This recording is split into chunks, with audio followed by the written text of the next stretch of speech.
seguimiento del proyecto como tal. Entonces, bueno, pues ahí tenemos como un mapa de todo esto y lo que falta, lo que le falta de discusión al proyecto. Que de hecho ayer ya quedó aprobado en primer debate, ¿no? Y la impresión que uno tiene es que eso está quedando es como una colcha de retazos, pues, ¿no? De acuerdo, de Era acuerdo. ya bastante, la propuesta inicial era bastante enredada, bastante complicada y bastante etérea, en el sentido de pretender solucionar, pues, lo divino y lo humano, y sin mucho aterrizamiento a cifras. Y yo creo que con lo que han metido los ilustres senadores, la han empeorado un poco más. Entonces, lo único que hay que Sí, desear es que de pronto ya en la votación general la tumben y no pase, porque hay varias opciones, ¿no? Una es la votación general, otra es la corte, ¿sí? pero La la corte Corte comienza constitucional. a tumbar artículos específicos, ¿no? Depende ¿Sí? cómo hagan la demanda, ¿no? Cómo se evalúe eso. Porque, bueno, acá hay varias cosas que hay que revisar. Bueno, dame un segundo, entonces, están verificando, si no iniciamos acá y la dejamos grabada y la montamos posteriormente en la página de Sí, Acoreb. ustedes dirán, yo diría que empecemos. Listo, entonces arrancamos de una vez. Eh, Muy buenas noches a todos, muchas gracias por participar. Hoy, por iniciativa de los miembros de Acoreb, con bastante incertidumbre respecto a lo que está pasando en el sector salud y en la reforma a la salud, hemos querido invitar a un experto para que nos aclare un poquito el panorama en medio de tantas dudas. Está con nosotros el doctor Daniel Pinzón Fonseca de la firma Korean Value Consulting. Es economista y profesional en finanzas de la Universidad del Rosario, con maestría en economía de la misma universidad, eh, una maestría en Health Economics, Policy and Law de la Universidad de Erasmus de Rotterdam en Holanda. Cuenta con experiencia en el sector asegurador y en el Sistema General de Seguridad Social en Salud, así como una amplia experiencia en investigación, realización de estudios económicos y análisis de datos para facilitar la toma de decisiones en una organización. Igualmente ha desarrollado gran parte de su carrera desarrollando políticas públicas, principalmente para el sector salud. Muchas gracias, doctor Daniel, pues, por aceptar nuestra invitación. Hoy como moderador invitamos al doctor Alberto Castro, ampliamente conocido por todos, oftalmólogo, retinólogo en el Valle, en Cali, y también una persona con una voz muy importante a nivel de políticas públicas y una opinión muy seria, muy respetable desde nuestro gremio a nivel salud. Muchas gracias y bienvenido entonces, doctor. Doctor Camilo, muchas gracias primero a la asociación por la invitación, por estos espacios para poder compartir los puntos de vista de lo que está enfrentando el sistema de salud hoy y los impactos que pueda tener en los diferentes actores y en la sociedad. Un cordial saludo al doctor Alberto y pues a todos los que nos acompañan en este espacio el día de hoy.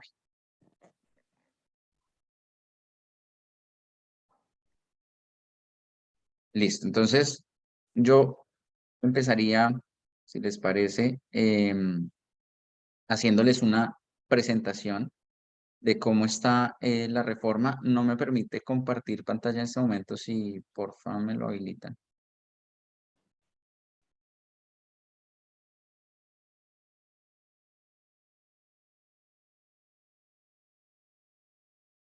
Gracias. Me confirman, porfa, si ahí se ve. Sí, ya se está viendo. Perfecto. Listo, perfecto. Entonces, la idea de la charla es, bueno, pues primero mostrarles en qué está el estado de la reforma, pero hacer primero como un barrido de qué tenemos hoy como sistema, cuál es la estructura del sistema de salud. Entonces, esto es como para que todos tengamos el contexto o estemos, digamos, como en la misma página de entendimiento. La estructura del sistema, tenemos una parte que es la dirección del sistema como tal, o la regulación de este sistema, quien nos dicta las normas, que es el Ministerio de Salud y Protección Social. Tenemos la financiación del sistema, en la cual encontramos unos actores relevantes que son la ADRES o Administradora de Recursos del Sistema, el Fondo de Salvamento de Garantías para el Sector Salud, que es el FONSAED, y las entidades territoriales, tenemos acá gobernaciones y secretarías de salud distritales y otras con potestad como las secretarías de las gobernaciones. Tenemos en aseguramiento de administración las EPS o empresas promotoras de salud con funciones no solo de administración de los recursos del sistema, sino funciones de aseguramiento. Es decir, la gestión de riesgos, tanto riesgos en salud como riesgos financieros y riesgos operacionales. Entonces, encargadas no solo del flujo de los recursos, sino del riesgo en salud de la población y que el riesgo en salud se gestione de una manera adecuada. Y tenemos, digamos, al final de la cadena, la prestación de los servicios con los prestadores de servicios de salud o los proveedores de tecnologías en salud. ¿Por qué proveedores de tecnologías en salud? Porque acá incluimos los prestadores de servicios, los proveedores de medicamentos, de insumos, de gases, bueno, en fin, todo lo que está alrededor de la prestación de servicios. Y paralelo a ello, si ustedes lo observan, tenemos a la Superintendencia Nacional de Salud y a las entidades territoriales con funciones de supervisión sobre el sistema. Es un sistema complejo, es un sistema que tiene muchos actores. Acá tenemos una diapositiva que nos muestra cómo están los prestadores. Entonces, en los prestadores tenemos a las IPS o instituciones prestadoras de servicios de salud, que se dividen entre públicas y privadas. Y acá estamos hablando de al menos 10.000 entidades, 10.000 personas jurídicas, que tienen cerca de 18.000 establecimientos o sedes. ¿Sí? Entonces, acá encontramos cualquier consultorio de un profesional independiente hasta clínicas grandes de alta complejidad, pasando también, por ejemplo, por los centros de optometría que encontramos en los centros comerciales, por ejemplo, porque tienen un servicio habilitado para ello, de salud, ¿no?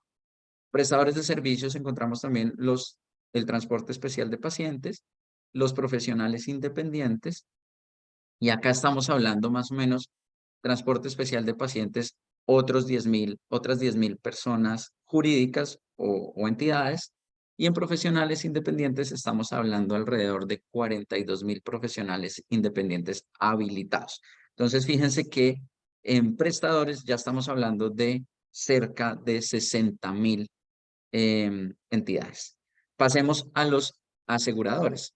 En los aseguradores tenemos las EAPB o entidades administradoras de planes de beneficios, donde tenemos los planes obligatorios, es decir, acá encontramos las EPS del régimen contributivo, régimen subsidiado y entidades adaptadas al sistema, y también encontramos el régimen especial o los regímenes especiales y de excepción, donde está, por ejemplo, el régimen del magisterio, está Ecopetrol, está Fuerzas Militares, básicamente ellos.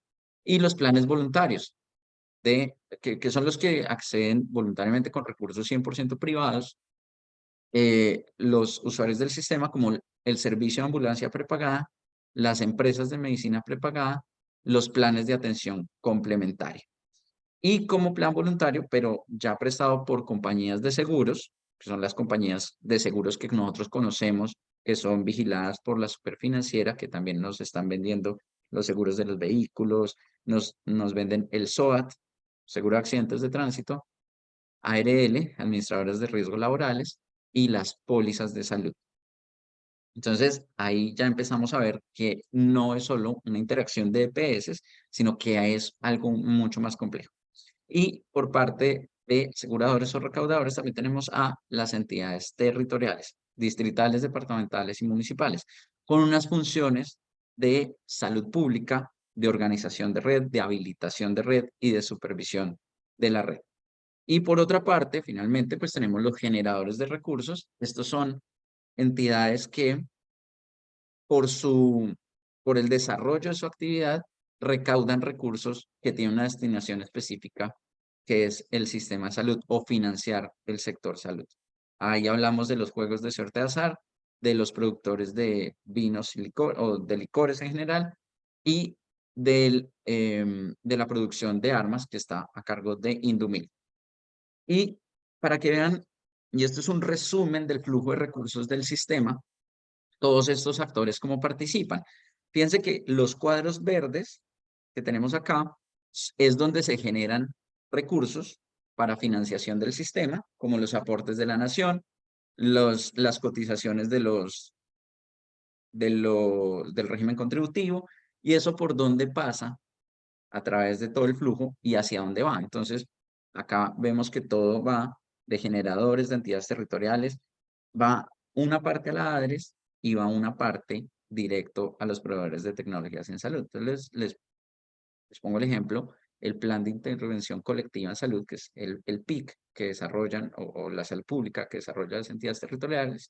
Fíjense que hay una parte de la financiación del sistema va hacia ADRES, financiar el régimen subsidiado, y otra va directo a la compra de servicios para proveedores de tecnologías en salud para responder por ese PIC. Y vemos también cómo fluiría el recurso acá desde ADRES a la EPS y de la EPS a los proveedores, al igual que ARL, SOAT, ellos generan recurso a través de otro tipo, financian el sistema a través de otro tipo de recursos, y esos recursos van hacia los proveedores de tecnologías en salud o hacia la ADRES también en complemento de beneficio del sistema. Entonces, fíjense que estamos hablando de un sistema complejo, de un sistema muy detallado, con muchas funciones en cada uno de sus actores y una interdependencia entre ellos o armonía que debe haber entre ellos. Como sistema tenemos unos retos transversales. Acá pues tenemos que ver primero varias cosas. El sistema no está mal calificado, no es de los peores del mundo, seguramente tampoco será de los mejores, pero sí ha tenido muchos avances respecto a lo que teníamos en el 93. Avances en mejores resultados de salud, en cierre de brechas. Obviamente acá es un sistema que aún tiene inequidades, pero la brecha de esas inequidades, cuando uno mira la distribución de riqueza, los niveles menos ricos, los pobres, tenían una brecha mucho más amplia con los niveles más ricos, y esa brecha se ha ido cerrando en el tiempo, donde vamos a tener una brecha casi nula, o que aún, digamos, que está mucho más cerca, no hay tanta diferencia como la había hace unos años. Evidentemente, sigue habiendo inequidades en acceso a servicios de salud, pero no es una inequidad que se esté dando por, eh, porque alguien que tiene plata puede acceder al sistema versus alguien que no tiene plata no puede acceder al sistema. Todos tenemos el mismo acceso, las mismas garantías, las mismas coberturas. ¿Y qué nos está pasando como país? Como país, y cuando uno mira estos 10.000 entidades que son prestadores de servicios de salud, revisemos dónde están ubicados. Están ubicados, en su gran mayoría, en Bogotá, Cali, Medellín, Barranquilla, Bucaramanga, ciudades principales. Pero cuando uno mira cómo es la oferta de servicios de salud en otras partes, alejadas como Putumayo, como Guaviare, como Vichada, como Vaupés o Amazonas, uno encuentra que no hay, o la oferta de servicios es diferente. Entonces, claro, empieza uno a tener retraso en la oportunidad de los tiempos de atención, tenemos problemas de acceso a servicios de salud, porque, por ejemplo, estamos en un país donde tenemos población rural dispersa, tenemos vías de acceso en ciertos municipios que la vía de acceso depende, por ejemplo, de ir de un lado a otro a través de vía acuática. No tenemos conexiones en ciertos lugares del país, conexiones terrestres. Entonces, son inequidades que se generan no por el sistema de salud, sino por la misma connotación sociodemográfica del país, que ahí es donde tenemos que empezar a atacar los problemas. Entonces, fíjense que hoy tenemos unos retos transversales, que son los sistemas de información. Debemos contar, necesitamos un sistema bastante transparente, donde sepamos a nivel transaccional, por ejemplo, qué servicio se está prestando, a quién lo garantizó, si ya se puede pagar ese servicio o no. Bueno, en realidad, saber todo lo que está pasando en el sistema es un reto que personalmente veo es bastante amplio, ya sea en cualquier forma que se le dé a este sistema, si se decide seguir con el sistema que tenemos o si se decide eh, modificar o cambiar todo el sistema como se está proponiendo, y ya lo vamos a ver en la reforma, en la propuesta de reforma. Otro reto transversal, la capacidad y gestión de los actores. Evidentemente, hay unas EPS que no cumplieron con sus funciones de aseguramiento y generaban problemas en salud, problemas en flujo de recursos. ¿Por qué? Porque es que acá tenemos que pensar ya en siniestralidades. ¿Qué es la siniestralidad? La EPS recibe 100 pesos, de esos 100 pesos que recibe se gasta 100. Eso significa que tengo una siniestralidad del 100%. El problema viene cuando hablo de siniestralidades del 105, del 120 o del 130. ¿Qué significa eso? Que la EPS recibe 100 pesos por UPC, o lo que le entrega pues el gobierno para responder por el aseguramiento, y se está gastando 120 o 130 pesos. Entonces ahí va a haber ya un problema, o sea, ese problema que empezó seguramente por una mala gestión del riesgo en salud, una inadecuada gestión de la demanda en salud de la población también, pues ya se derivó en un problema financiero del sector, que porque se empieza a abrir un hueco financiero. Entonces, ¿cuál es la capacidad, cuál es la gestión de los actores? Responsabilidades y garantías de cada uno de los actores, y un tema muy particular, acá el control, las malas prácticas. Y es algo que yo quisiera hoy dejarles a todos ustedes, y es, ¿el sector salud tiene problemas? Sí. Pensemos o evaluemos si esos problemas son por diseño del sistema o son por malas prácticas de los actores. Y acá podemos hablar de muchos ejemplos, como el cartel de la hemofilia, el cartel del VIH, donde se inventaron pacientes, por ejemplo, se están prestando servicios a pacientes muertos, se está haciendo un mal uso del SOAT, se está desviando recursos. Eso en realidad, todo eso son malas prácticas de los actores, incluidos los usuarios. Entonces, acá tenemos que mirar cuál es la responsabilidad que cada uno de los actores tiene dentro del sistema, y cómo podemos corregir esas malas prácticas que han llevado a los problemas que hoy tenemos. Entonces, fíjense que esto, si las malas prácticas continúan, van a ser un problema en cualquier diseño de sistema. Son problemas que tenemos que atacar en cualquier estructura de sistema que se proponga, ya sea lo que tenemos hoy o si se decide cambiar esto totalmente. Integralidad, intersectorialidad, rectoría y gobernanza. En los indicadores de salud, ¿qué se ve? Los indicadores de salud están altamente correlacionados con las condiciones o los determinantes en salud, que son generalmente pues, condiciones sociodemográficas, como la educación, el acceso a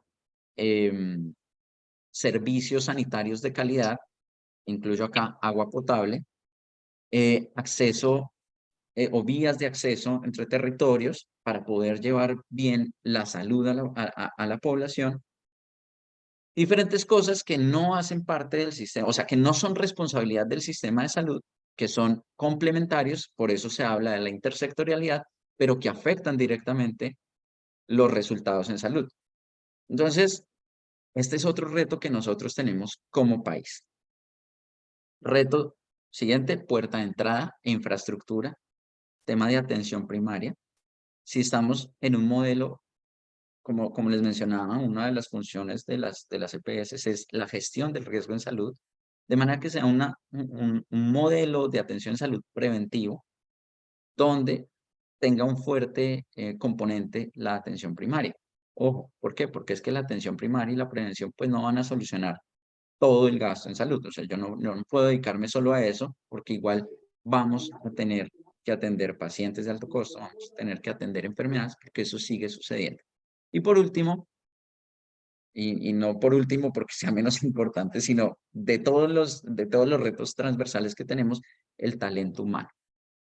Y ustedes que están en el gremio saben que seguramente en algunas especialidades tenemos déficit de especialistas. Si yo tengo déficit de especialistas y necesito cierta especialidad, es natural que los tiempos de espera aumenten. Y no nos pasa solo a nosotros como país, le está pasando al mundo entero. Si ustedes ven las noticias de países europeos, hablan del problema de la oportunidad en la atención, de las listas de espera. En Canadá, por ejemplo, también está pasando, estuve viendo las noticias de los últimos meses. O sea, esto no es un problema exclusivo de nosotros. ¿Pero por qué es? Porque tenemos una falta o tenemos, sí, la oferta de servicios no está supliendo esa demanda. Y cada vez que tengamos una especialidad, voy a decirlo entre comillas, mucho más especial o mucho más detallada, pues vamos a tener menos personal para atender eso. Entonces, vamos a tener también ahí un problema de talento humano en esto. Ahora sí, miremos los proyectos de reforma a la salud. Y voy a hacer acá como un análisis, un compendio de todo lo que ha pasado con este tema. Entonces, tienen unas cosas transversales, cada uno de esos proyectos, porque se han presentado varios, ya se los voy a mostrar. Uno es el Consejo Nacional de Seguridad Social en Salud. Si ustedes recuerdan, este consejo ya existió y fue eliminado, si no estoy mal, a través de la ley 1438. Entonces, es como retomar también el Consejo Nacional de Seguridad Social en Salud, su composición y lo que él va a hacer. Pero ahí hay que evaluar si este Consejo Nacional de Seguridad Social en Salud entra en conflicto con las funciones del ministerio o cómo hace más bien para complementar la regulación que tiene o las políticas que tiene que hacer el ministerio. Otro tema común, la territorialización. Entonces, ¿qué pasa? Hoy una EPS puede afiliar en todo el territorio nacional, ¿cierto? Pero entonces se estaba dejando de lado las características que pueden tener los territorios. Entonces, por ejemplo, no es lo mismo los determinantes en salud de los departamentos del norte del país a los departamentos del sur del país. No son las mismas enfermedades que sufren, no son la misma, digamos, caracterización, no es la misma caracterización de la población, son muy diferentes. Entonces, yo debería, como asegurador, debería tener un modelo diferenciado para la atención de esos territorios, porque esos territorios sufren de diferentes cosas y tienen diferentes características, incluida la oferta de servicios de salud. Si yo, por ejemplo, me voy para el oriente del país, la oferta de servicios es muy diferente a la oferta de servicios que tengo en el centro o en el occidente del país o suroccidente del país. Entonces, sí debo tener un modelo que atienda o que responda a esos temas. Este es un tema que es transversal en todos los proyectos, pero que también venía trabajando el gobierno anterior en decretos. Si ustedes miran el modelo país, que es la política de atención integral en salud, si ustedes miran las RIAs, que son las rutas integrales de atención en salud, ya nos están hablando de territorialización de alguna manera.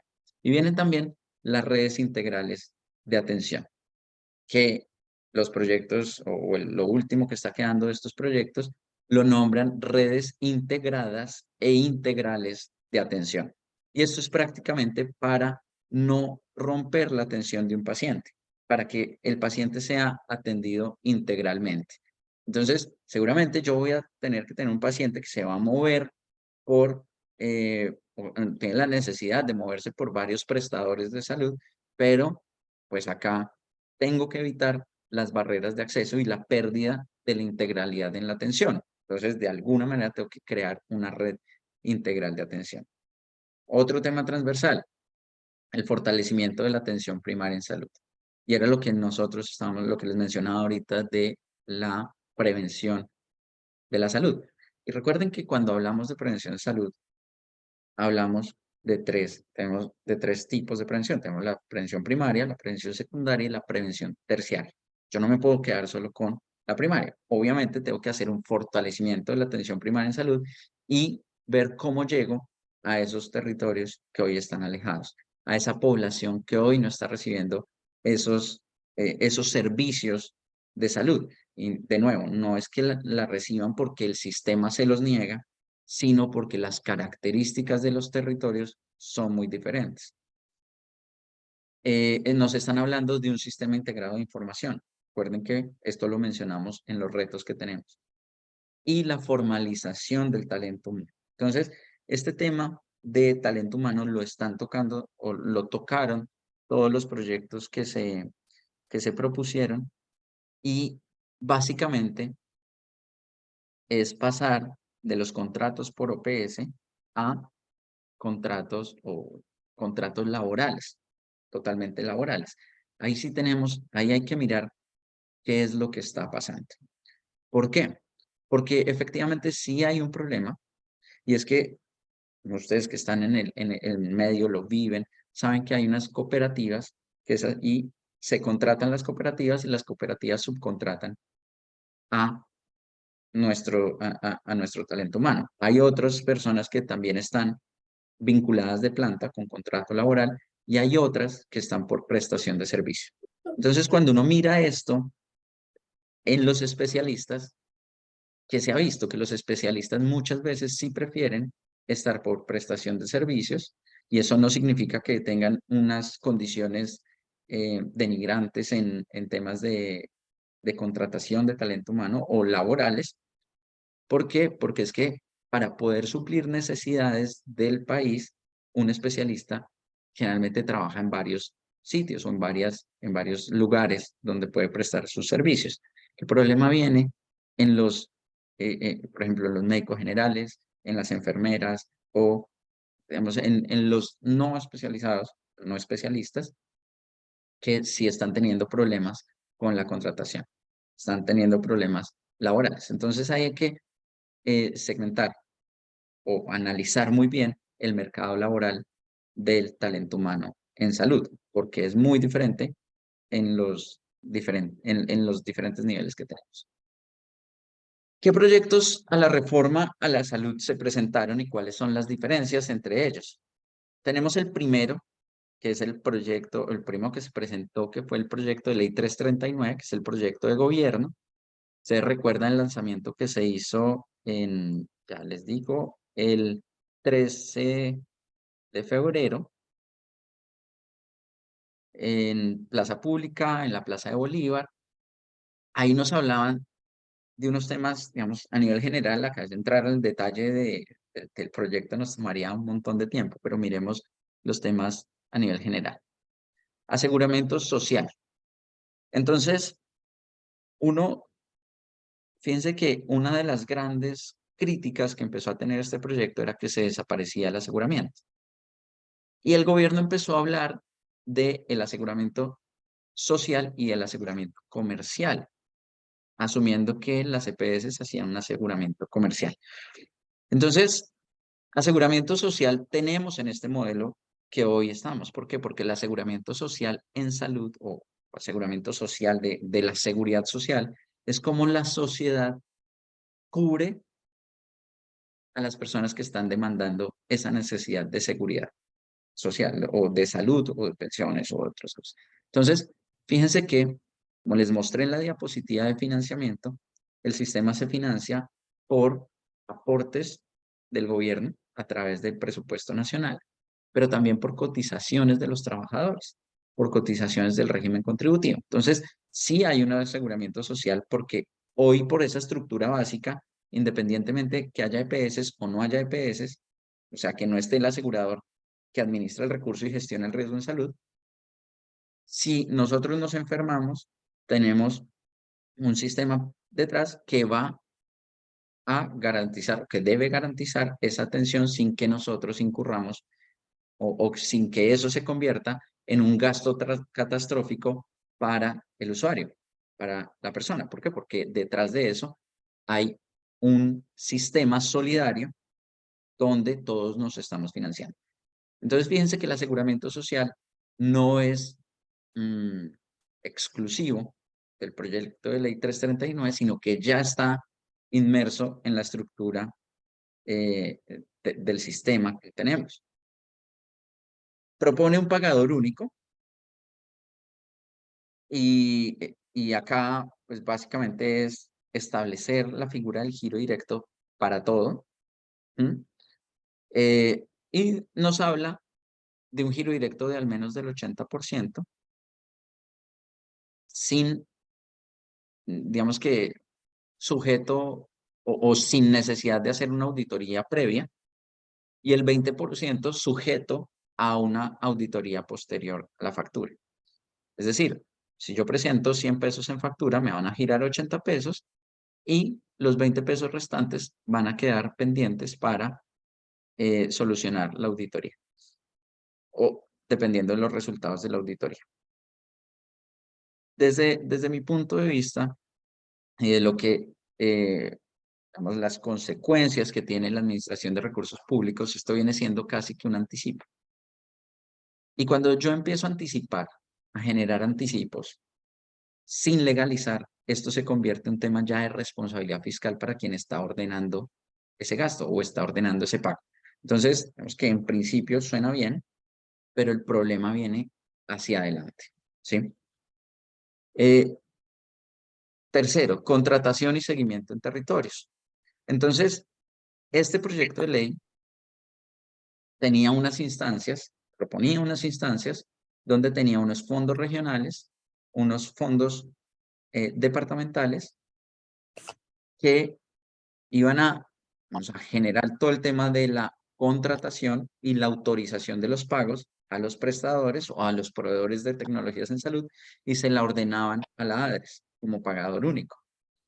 Esos fondos, el fondo regional y los fondos regionales y los fondos departamentales tenían un consejo asesor que estaba constituido por un gerente y ese consejo asesor donde tenía asiento o era nombrado también con concurso de los gobernadores y de los alcaldes. Entonces vean que en principio se decía que los recursos de la salud pues no van a ser manejados por los alcaldes y los gobernadores. Tienen toda la razón porque van a ser directamente de los fondos regionales y de ADRES. O sea, el recurso no va a pasar por un gobernador, no va a pasar por un alcalde, pero tocaba ver muy bien en ese momento cómo era esa composición y las funciones de los consejos que se estaban creando en esos fondos, porque ellos eran quienes ordenaban los pagos y ordenaban la contratación. Entonces, ¿quién estaba detrás de eso y cómo se garantiza una transparencia? Aló, aló. Y, sí, aló. ¿Qué hubo? Bueno, ¿cómo les ha ido? Bien, gracias. Acá hay un equipo. Estamos Acá hay en un la mitad de equipo. la charla. Estamos en la mitad de la charla, por favor. Ya lo silencié. Juan Felipe Sea. Gracias. Ya, gracias, doctor. Continúa. Gracias. Y tenemos la atención primaria y autorización de los CAPIRS. Los CAPIRS es un nuevo actor, recuerden los actores que les presenté al principio, hoy estamos metiendo más actores con este proyecto de ley. Estamos eliminando unos, se eliminarían las EPS, se están creando los fondos regionales, los fondos departamentales y se crean los centros de atención primaria integral resolutivos en salud, ¿sí? Los CAPIRS. Y esos CAPIR se pensaron para atender al menos a cada 20.000 habitantes.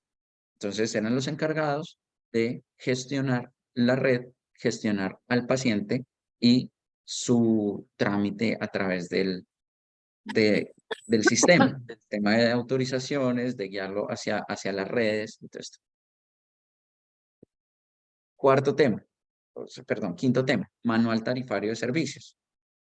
Entonces, este es un punto y yo creo que ustedes recuerdan el manual tarifario del IS. Entonces, que de hecho hoy en la negociación de tarifas muchos prestadores, muchas EPS negocian, dicen IS más 20, IS menos 5, IS más 10. Entonces, es un manual tarifario sobre el cual hoy se está negociando, pero el manual tarifario de servicios que se propone es un máximo de cobro y un mínimo de cobro. Entonces,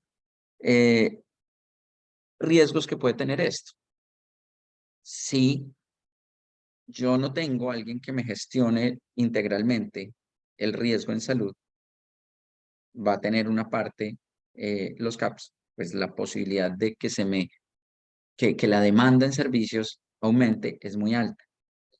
Entonces, la manera que yo tengo para gestionar o controlar esa demanda puede ser a través del manual tarifario, limitando los precios de los servicios a los que va a pagar el gobierno.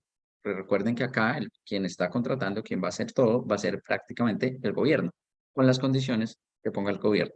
De hecho, hay unas declaraciones que dan, por ejemplo, sobre los partos naturales y las cesáreas, donde se dice, venga, si la cesárea está aumentando mucho, pues limito el precio, lo bajo, ¿para qué? Para disminuir o desincentivar el uso de la cesárea e irme por el parto natural. Entonces, ahí hay ciertas cosas que hay que tener en cuenta al momento de regular precios. ¿Y cuál sería el precio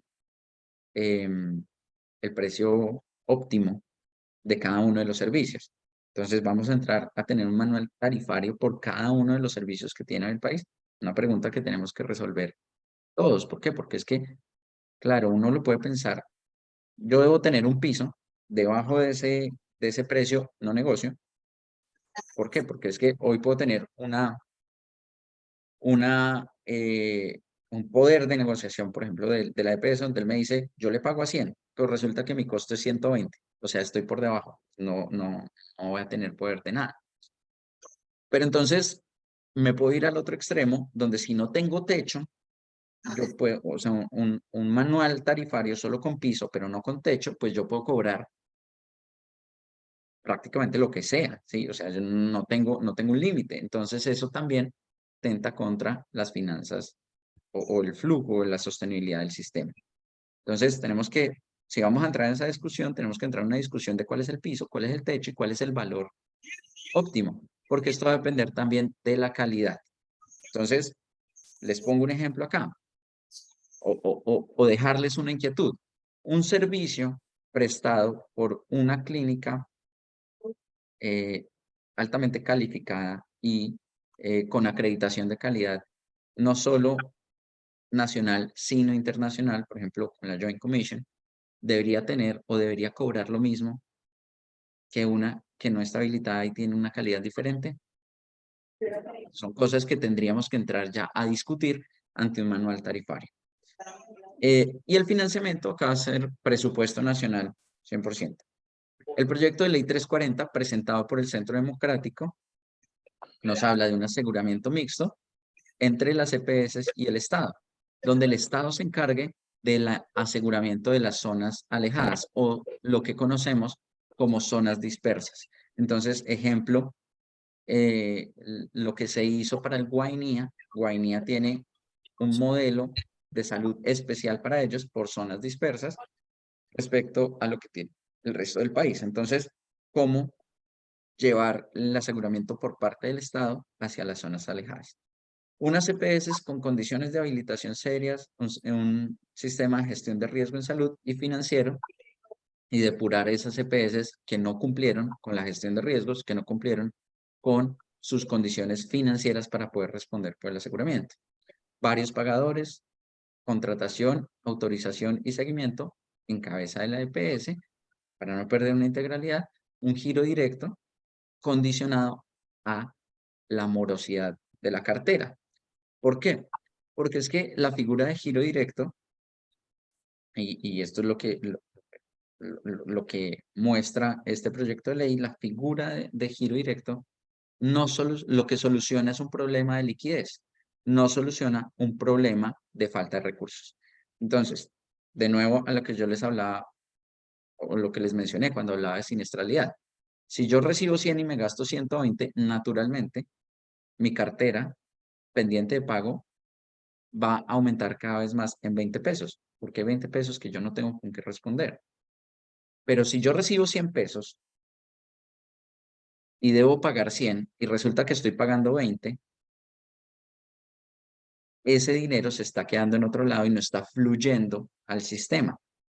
La figura de giro directo soluciona ese problema y pone a fluir ese recurso, pero no soluciona el problema de falta de recursos. Entonces, si la cartera que hoy tenemos entre aseguradores y prestadores es porque la plata está en las EPS y no sale, lo soluciona el giro directo. Pero si es porque la plata no está alcanzando o los recursos no son suficientes, no lo soluciona esa figura. Lo soluciona otra figura, ya sea una gestión de riesgos adecuada o un mayor presupuesto. Reglamentación, conglomerados, todo lo que la discusión sobre integración vertical, si la integración vertical es buena o es mala. Entonces, acá lo enfocan desde la supervisión de los conglomerados y las transacciones entre ellos. Un régimen de insolvencia que el sistema de salud no tiene, régimen de insolvencia, y ahí hemos tenido problemas como sistema cada vez que hemos tenido liquidaciones de EPS, que en los últimos 4 años pues se liquidaron 14 EPS, se movilizaron más de, si no estoy mal, 13 millones de personas entre las EPS que salieron y las EPS receptoras, las que quedaron, y propone también figura de asociaciones público-privadas para la infraestructura y dotación de prestadores de servicios de salud.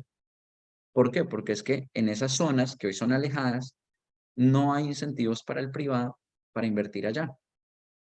Obviamente, cuando un privado va a montar una clínica, va a prestar su servicio, él no, así no tenga ánimo de lucro, pues tampoco tiene ánimo de pérdida. Entonces, hay que buscar los incentivos para llevar más infraestructura a esas zonas del país donde no es atractivo. Tenemos el proyecto de ley 341, que es del Centro Democrático, también es presentado por el Centro Democrático, pero es propuesto por Pacientes Colombia. Y Pacientes Colombia, las asociaciones de usuarios, de hecho, la semana pasada presentaron una carta abierta mostrando su inconformidad con el proyecto de ley 339, que es el del gobierno, porque desde su punto de vista los usuarios están perdiendo derechos, están perdiendo, digamos, ven en riesgo los procesos, procedimientos en salud que hoy llevan, los tratamientos que hoy llevan. Entonces, proponen administración del riesgo, unos agentes gestores que se encarguen de los pagos y de la gestión integral del riesgo en salud. Entonces, fíjense que es parecida a la figura de EPS sin llamarlo EPS. Proponen el giro directo al 100%, la prohibición de la integración vertical y los fondos de desarrollo de hospitales públicos también con estrategias de asociaciones público-privadas. El proyecto de ley 344, también presentado por el Centro Democrático, pero en desarrollo con la ANDI. Nos habla de un aseguramiento por parte de la EPS, limitación de 2 EPS por municipio que tengan menos de 20.000 habitantes, seguramente para evitar una concentración o una dispersión de responsabilidades en el aseguramiento en estos municipios pequeños, y que no pase lo que pasó en décadas pasadas, que, por ejemplo, en La Guajira, una población pequeña, tenía muchas EPS y la población no estaba siendo atendida. Entonces, ¿por qué estaban? Porque recibían UPC de esa población, pero sin la atención. Entonces, lo limitan a esto. Varios pagadores que se encarguen de la contratación, de la autorización y del seguimiento, son las EPS, una reglamentación del Fondo de Garantías para las IPS, y esto es algo parecido a lo que conocemos en el sector financiero como el FOGAFIN. ¿Por qué? Porque en el FOGAFIN hay una especie de seguro en el cual se protege a los ahorradores. Entonces, si llega a haber una quiebra de un banco, el FOGAFIN responde por los ahorros que haya ahí hasta 50 millones de pesos en esas cuentas de ahorro. Entonces, acá es cómo proteger a los prestadores, a los proveedores de servicios en salud ante la quiebra de una EPS, que hoy están desprotegidos. Y proponen giro directo del 80% generalizado. Recuerden que hoy el giro directo está reglamentado para las EPS que no cumplen los indicadores financieros y entran en una medida especial, ellas van el giro directo al 80%. ¿Esto qué quiere decir? Que de cada 100 pesos que reciben de UPC, 80 no pasan, digamos, por ellos, sino van directo a los prestadores con unas condiciones, y es autorizado, digamos que propuesto, autorizado por las EPS. Entonces, fíjense que es una figura, la figura de giro directo, es como cuando a nosotros, nuestros empleadores, nos consignan el sueldo en nuestra cuenta y nosotros autorizamos a el banco, donde está esa cuenta, a decirle, págueme el servicio del gas, de la luz, o sea, el dinero en ese caso no pasa por nosotros, va del banco directo a estos proveedores. Entonces, es la misma figura porque quien está diciendo a quién se le paga y cómo se le paga es la misma EPS. Entonces, hay que mirar también eso que soluciona el tema del giro directo.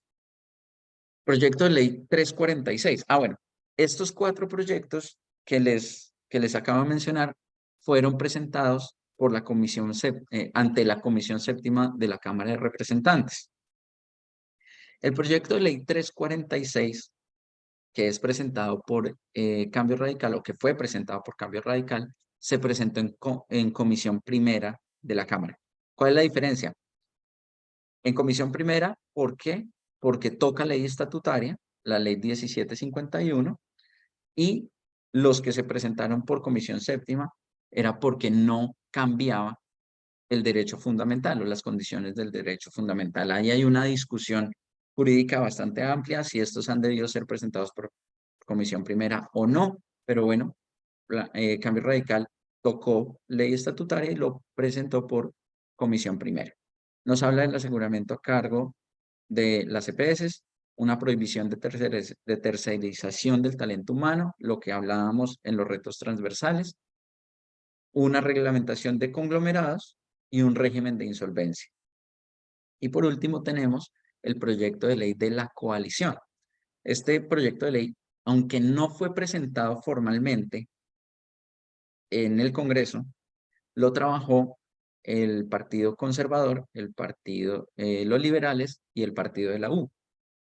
Y deja acá, crea, digamos, elimina las EPS y crea una figura que se llama las gestoras de salud y vida, que tienen funciones muy parecidas a las EPS, pero se le quita el manejo de los recursos. ¿Sí? Entonces, va a tener la contratación, va a tener la gestión del riesgo en salud. Tengo un único pagador con una figura de giro directo, es decir, a través de ADERES, girar todo sin que el dinero entre a la EPS, a la gestora, y la gestora lo que recibiría es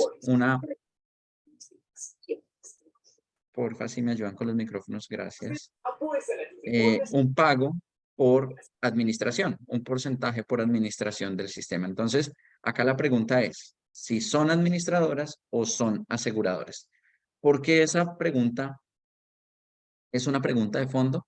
Porque ante la administración del sistema, ¿qué incentivos tengo como administrador para gestionar el riesgo en salud de la población? Mientras que si soy asegurador, tengo más incentivos para ello. Entonces, es una discusión no de si se hace o no se hace, porque es que el deber de un sistema de salud es gestionar el riesgo en salud de la población. El punto es quién lo hace y qué incentivos tiene para hacerlo. Temas críticos de todos los proyectos. Primero, pues si la ADRES va a hacer todos los pagos, ¿cuál es la capacidad que tiene ADRES y qué capacidad tendrían los territorios ante la creación de los fondos territoriales, los fondos regionales y los consejos que les menciono? Muchas instancias asesoras y decisorias se crearon en el proyecto de ley 339. Esto obviamente lo que hace es, digamos, generar una burocracia que pues va a tener que pasar por muchas instancias decisorias o asesoras, puede generar trabas o barreras, temas críticos porque no se está solucionando la intersectorialidad. Hablamos de determinantes en salud en todos los proyectos, pero ninguno está dando una solución de fondo. Les pongo un ejemplo. Si tengo un territorio, un departamento, que no tiene agua potable y que las necesidades, digamos, sanitarias se hacen en los ríos, no tengo un buen sistema de acueducto y alcantarillado o tratamiento de aguas negras, pues la probabilidad que mi población sufra, por ejemplo, que yo tenga mortalidad por enfermedad diarreica aguda es mucho más alta que si yo estoy en un territorio donde tengo agua potable y tengo un sistema de acueducto y alcantarillado o un sistema sanitario óptimo o con mejores condiciones. Entonces, de nuevo, eso es un determinante en salud, que es la condición social, socioeconómica de ese territorio, que no ataca o no es responsable del sistema de salud, pero que, de acuerdo al ejemplo que les pongo, sí afecta los resultados en salud o los indicadores en salud. Ese término de intersectorialidad no se está solucionando de fondo en ningún proyecto, pero todos sabemos que es un gran problema para el sistema. Demanda de servicios de salud. Se va a concentrar en la baja complejidad, pero hay un problema de libertad de escogencia. ¿Por qué? Que yo tengo que ir a un centro de atención primaria en salud. A nosotros, a cada uno de nosotros, nos van a asignar a un centro de atención primaria en salud y es ahí donde yo puedo ir a mi atención de baja complejidad. Y son ellos quienes me van a remitir, llamémoslo así, o a autorizar cuando necesito servicios de mediana o alta complejidad que ya salen de su espectro y tienen que entrar a mirarlo dentro de la red integrada que se habilite. Manual tarifario, el gasto de bolsillo se convierte en un reto. ¿Por qué? Porque hoy tenemos un gasto de bolsillo bajo, pero no está estimado o no está en ningún proyecto, está estimado si esos cambios que se van a hacer van a aumentar o disminuir el gasto de bolsillo. Pago particular o planes voluntarios de salud y qué pasa con la capacidad de pago. Respaldo de capital para atender las obligaciones de con los prestadores de servicios de salud. Los responsables de la atención y el agenciamiento del paciente. Y esto es para que lo tengamos todos, digamos, muy claro en la mente. Hoy el agenciamiento del paciente se hace a través de la EPS. Es decir, si a mí me niegan un servicio, ya sea porque el prestador no tiene agenda o por cualquier otra cosa, o porque hay, por ejemplo, un medicamento, porque hay desabasto, yo tengo ante quién quejarme, ante la EPS. Si no me soluciona, puedo acudir a la superintendencia a quejarme de la EPS. Así el problema sea el otro. Pero es que lo que pasa es que la EPS tiene la responsabilidad de responder por mí en el sistema. Y si eso no es suficiente, tengo la posibilidad de la tutela. ¿Y a quién en tutela? A la EPS. Cuando el agenciamiento está disperso en varios actores del sistema, el agenciamiento del paciente, se empiezan a perder este tipo de cosas. Entonces, ¿ante quién me quejo? Ante el CAP, el Centro de Atención Primaria, me quejo en el proyecto de ley inicial ante el fondo, ante el Consejo Asesor, ante el Ministerio. ¿Quién me responde a mí dentro del sistema como usuario? Son cosas que tenemos que dejar claras en cualquier proyecto de ley, porque es algo que no podemos perder. Y sistemas de información. Todos hablamos de tener un sistema de información único y transaccional en el sector salud. De hecho, lo estamos hablando como país ya hace más de 10 años, pero no se ha logrado consolidar. Entonces, en realidad, más allá de dejarlo en una ley, crees el sistema, ¿cómo lo vamos a hacer? Y finalmente, y ya me quedan 2 diapositivas para cerrar, los principales cambios que tuvo el proyecto de ley 339. Si ustedes recuerdan, en las noticias hubo un problema entre los partidos de coalición y el gobierno, porque empezaron todos apoyando la reforma y paulatinamente empezaron los conservadores a decir que no apoyaban, la U, los liberales que no apoyaban la reforma, la U que no apoyaban la reforma y que estaban en negociaciones. En negociaciones me refiero a consolidar un proyecto de ley que pudiera ser apoyado por por los partidos de coalición de gobierno. Entonces, en estas negociaciones, perdón, me salté un poquito, los proyectos de ley 339, 340, 341 y 344 fueron acumulados para discusión en la Cámara de Representantes, en la Comisión Séptima. Entonces, ya ahí salió un solo proyecto.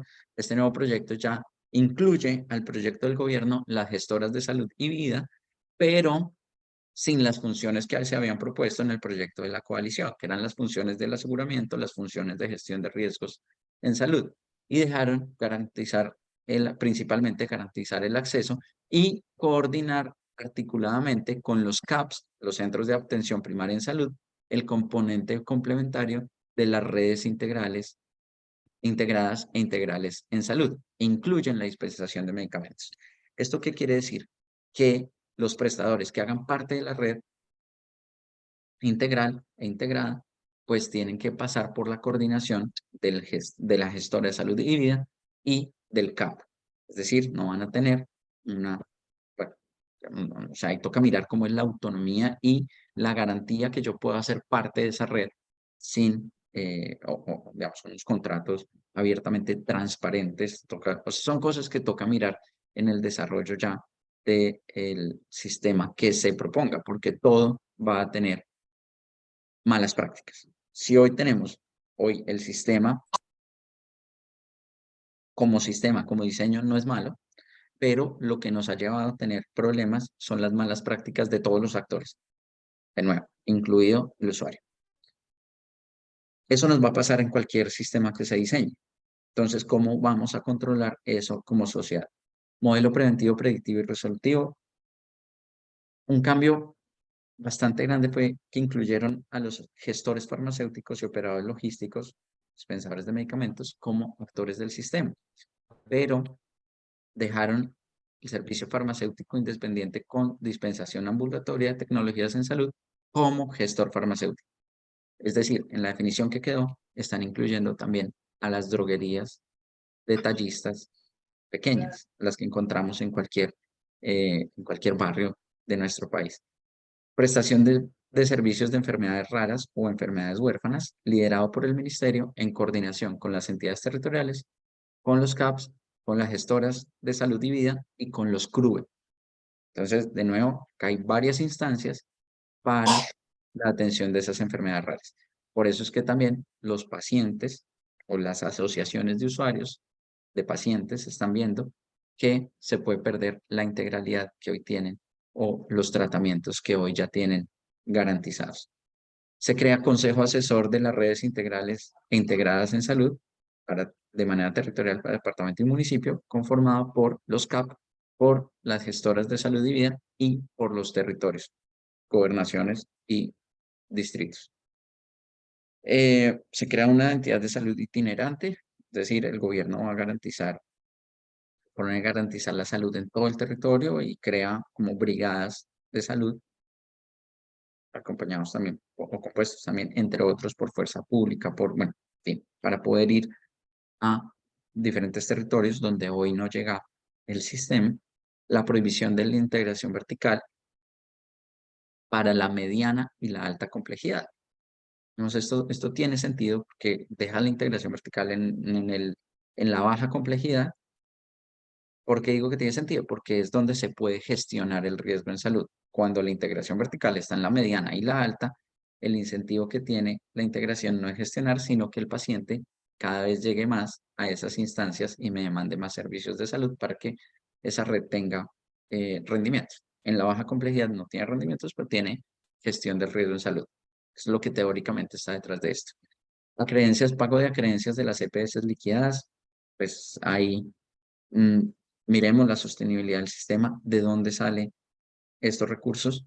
Obviamente, las EPS que se liquidan dejaron unas deudas considerables, no son los 50 billones de pesos que dijo el superintendente, no, es menos de eso, pero tampoco son deudas insignificantes, son significantes y queda una deuda grande.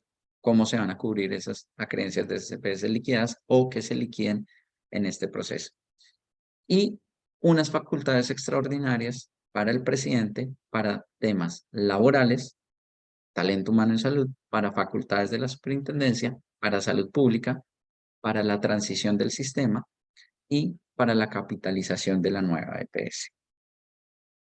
Y finalmente, tenemos acá la línea de tiempo. ¿Qué ha pasado?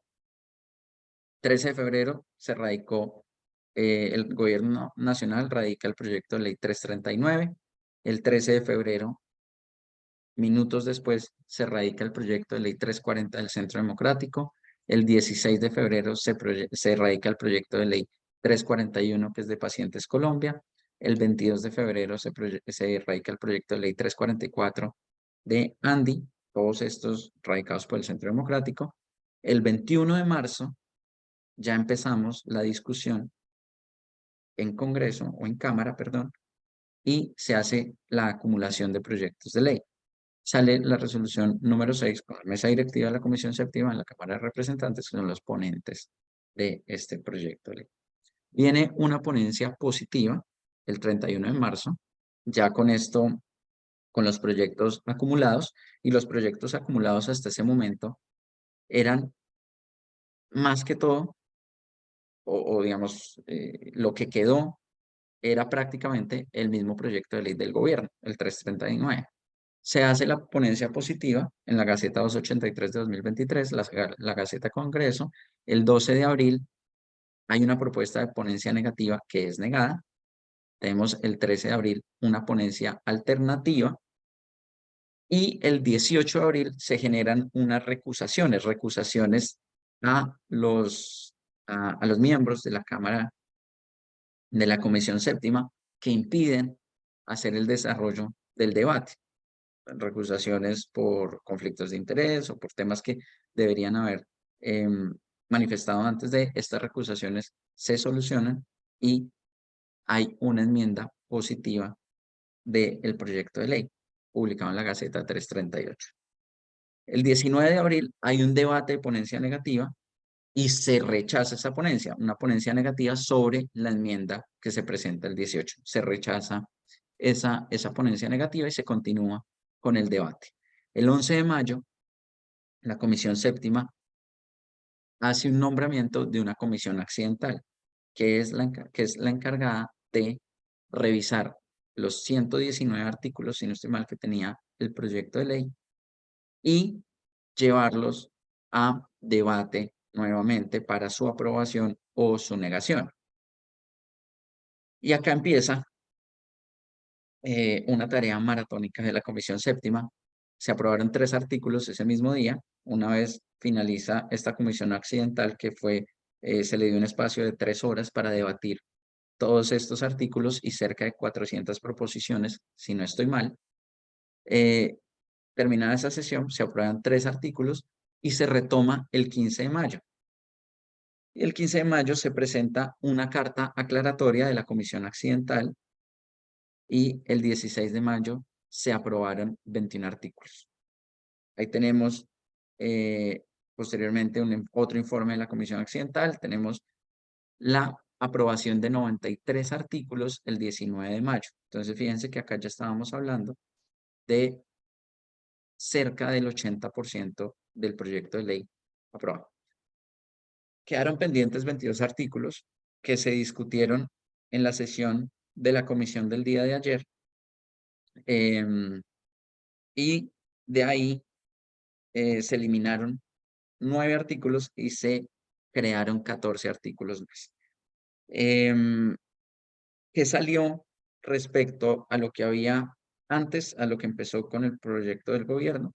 Prácticamente lo mismo, o el 95% del proyecto, cuando uno hace la revisión completa de toda esta transición, quedó el 95% del proyecto de ley del gobierno. Se eliminaron los fondos regionales, que es una buena noticia para el sistema. Digamos, opinión personal, es una buena noticia para el sistema la eliminación de esos fondos regionales, porque se elimina todas esas instancias decisorias que había, a quién voy, quién me contrata, quién me va a pagar, quién tengo que acudir.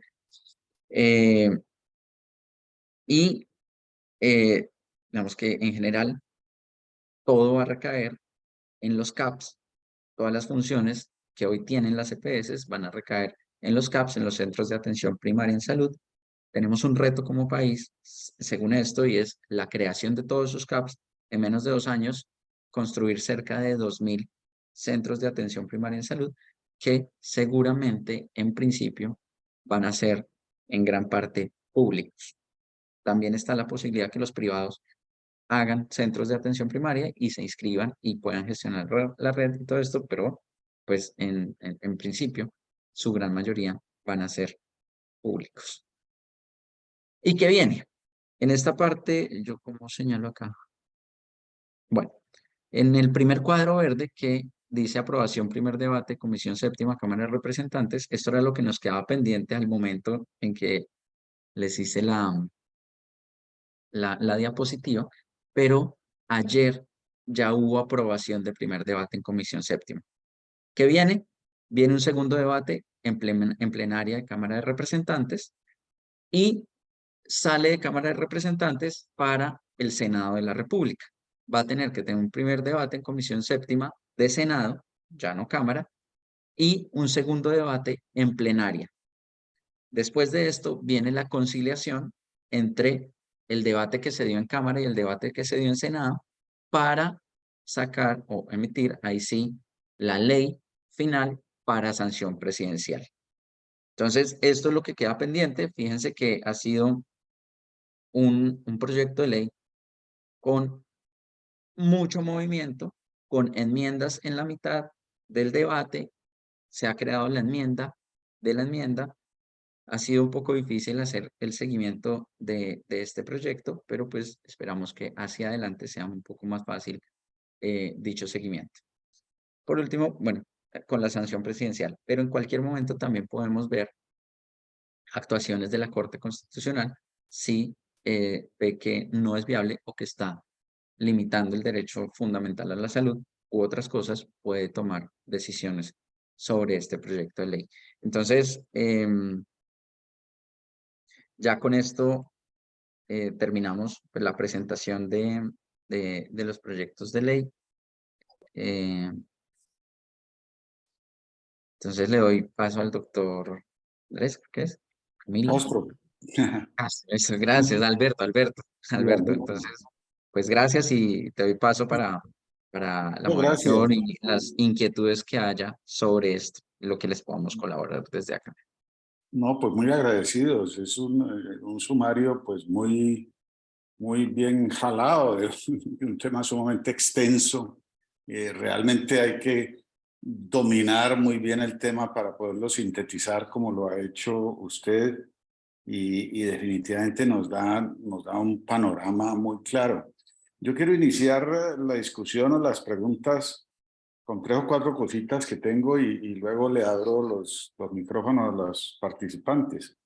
Usted dijo, las EPS pueden generar un hueco financiero por mala gestión del riesgo en salud, pero las cuentas que yo he podido hacer o que he podido buscar, porque no es fácil conseguir una información confiable, es que Colombia se gasta alrededor de $1.000 per cápita de gasto en salud, ¿sí?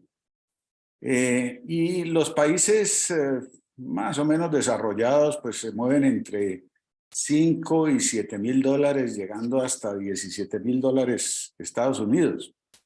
Pero digamos los países, las socialdemocracias europeas se mueven entre 5 y 7 y de pronto los países más pobres por los lados de 3 mil dólares per cápita.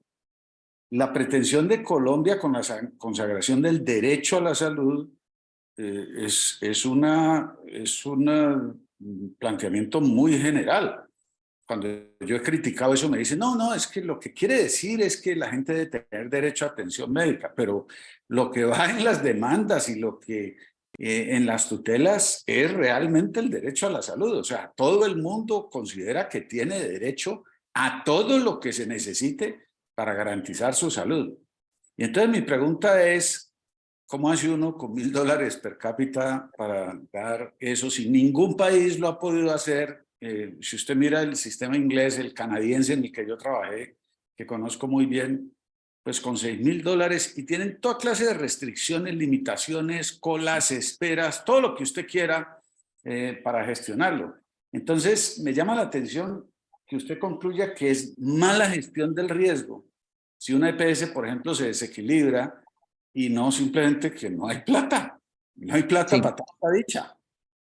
sí, Alberto, de hecho, concuerdo con usted, porque la gestión del riesgo es una de las, digamos, de las causas de esto, ¿sí? Si yo, porque pregúntese por qué hay EPS que están al día, que les alcanza el recurso, que gestionan bien la cartera, que no tienen grandes deudas o una alta morosidad con con los prestadores. ¿Y por qué hay otras que sí tienen esos problemas? Porque hay otras que tienen una siniestralidad del 130%.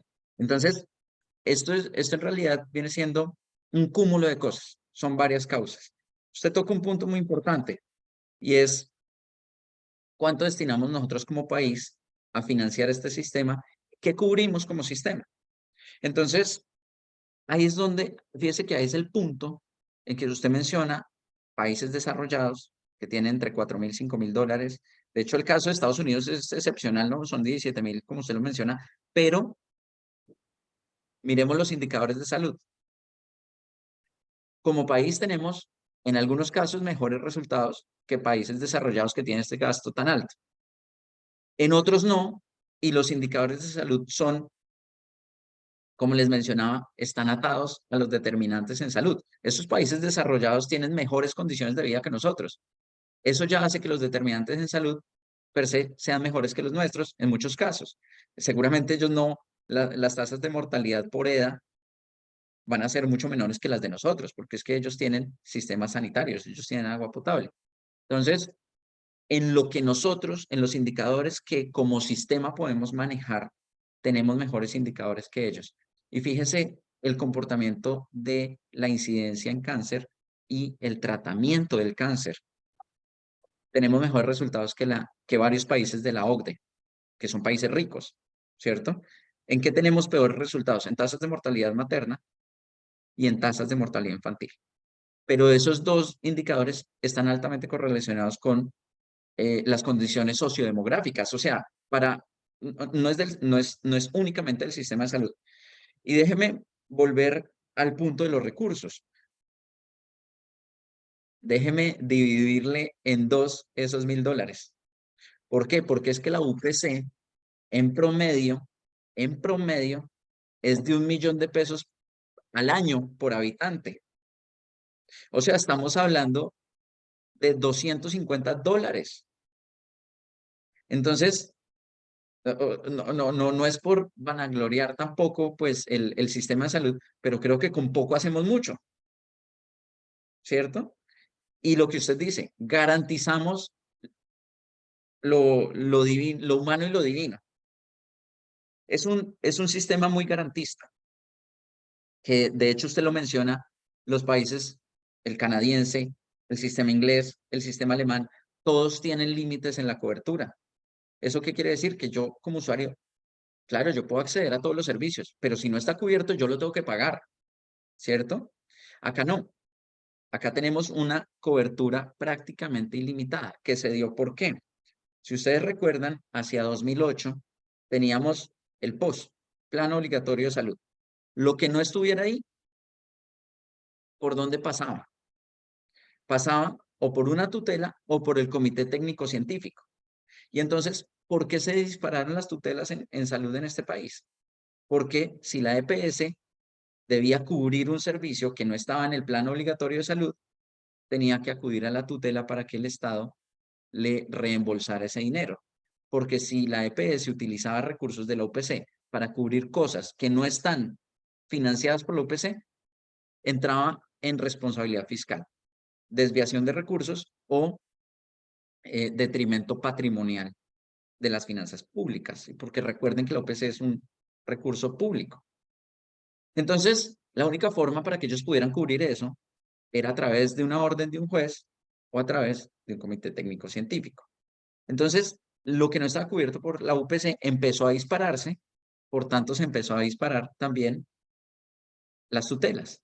Entonces, hablamos de los recobros, problema que generó uno de los problemas en el sistema, el tema de los recobros, mal utilizados también esta figura, generó fraude, generó, ahí hay temas de fraude, hay temas de corrupción que se generó con esa figura. Pero entonces empezamos a decisiones de los jueces en temas ya muy garantistas. Y uno encontraba tutelas exóticas. Y esto se los digo, cuando Camilo hizo la presentación, mencionó que yo tenía experiencia en políticas públicas. Yo trabajé con la Superintendencia de Salud y trabajé de la mano también con el Ministerio en creación de políticas de regulación en el sistema y todo eso. Entonces, digamos, conocer el sistema ha llevado a todas estas como interpretaciones de estos proyectos de ley. Pero fíjese que vimos. Vimos tutelas donde decían, ordénese el pago de los tenis marca tal para el paciente X. Por favor, un sistema de salud cubriendo tenis. Quiero que me digan un país que lo haga. No lo hay, ¿cierto? Pero igual lo hacemos. Entonces, hay tutelas muy extrañas, tutelas exóticas. Le pongo otro ejemplo que encontramos. Si no estoy mal, un paciente que entuteló para que le cubrieran los pañales. Totalmente de acuerdo, pues seguramente hay que cubrirlo. Le daban cerca de 300, 350 pañales mensuales. Esto implica un promedio de 10, póngale 15 pañales diarios. Y uno entra a mirar acá la pertinencia de eso. ¿Sí debe ser o no debe ser? Y fíjese que este caso, y lo digo acá a modo de ejemplo, sin que esto sea una denuncia, sin que sea nada, no, modo de ejemplo, porque se encontraron casos en los que se iba a visitar a ciertos pacientes y tenían en la ventana de su casa un letrero que decía, se venden pañales. Y eso lo está cubriendo el sistema. Entonces, ahí nosotros, ya que estamos hablando del pacto histórico, el pacto debemos hacer es un pacto social. ¿Qué estamos dispuestos a financiar y qué no? Que sea totalmente claro. Y yo creo que la ley estatutaria, la ley 1751, tuvo un avance muy grande en esto. Pero ahorita, como todas esas inclusiones, todo lo que estaba en recobros, pasó primero a una figura de presupuestos máximos y posteriormente pasó a ser inclusiones del PBS.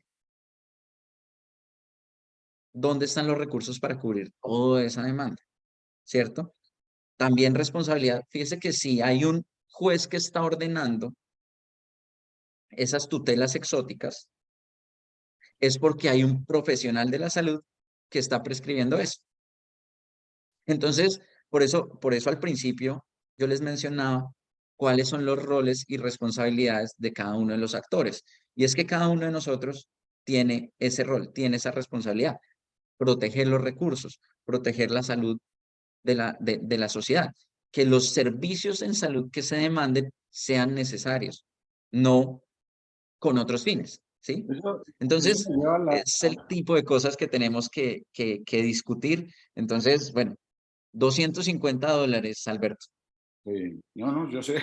Eso me lleva al segundo punto que quería que usted discutiera y es lo de las malas prácticas que sin duda existen y se han descubierto pues muchas vagabunderías y que eso, el ambiente en Colombia es muy de eso, ¿no? De desconfianza porque todo el mundo es ladrón, todo el mundo es corrupto, nada nada se hace honestamente y lleva a esa práctica de decir, bueno, pagamos el 80%, pero el 20% lo dejamos aquí amarrado mientras hacemos la auditoría, lo cual pues obviamente va a generar una confusión y un manejo contable terrible. Uno no se imagina pues cómo van a poder resolver eso. Y yo pensaba en el sistema canadiense que a mí me tocó y hablando, metiéndose también en el tema de sistema de información.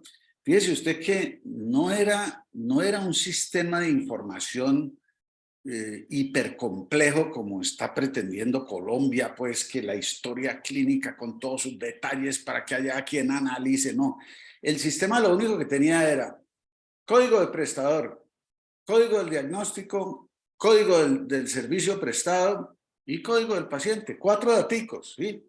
Entonces los pacientes iban al consultorio, uno lo atendía y entraba inmediatamente al sistema de información del gobierno y metía esos 4 daticos.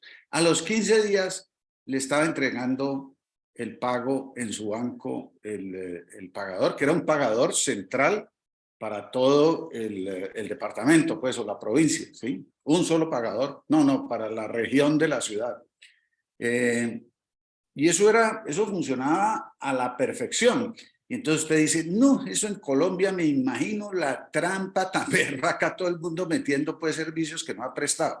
Pero es que resulta que eso iba paralelo con que esa información la integraban o la analizaban muy cuidadosamente. Entonces, si yo ordenaba más iridectomías periféricas que el promedio de mis pares, inmediatamente se veía en el sistema. Si yo estaba ganando más plata por hacer consultas tales o procedimientos tales que el promedio de mis pares, pues inmediatamente eso saltaba en el sistema. ¿Y qué pasaba? Me caían.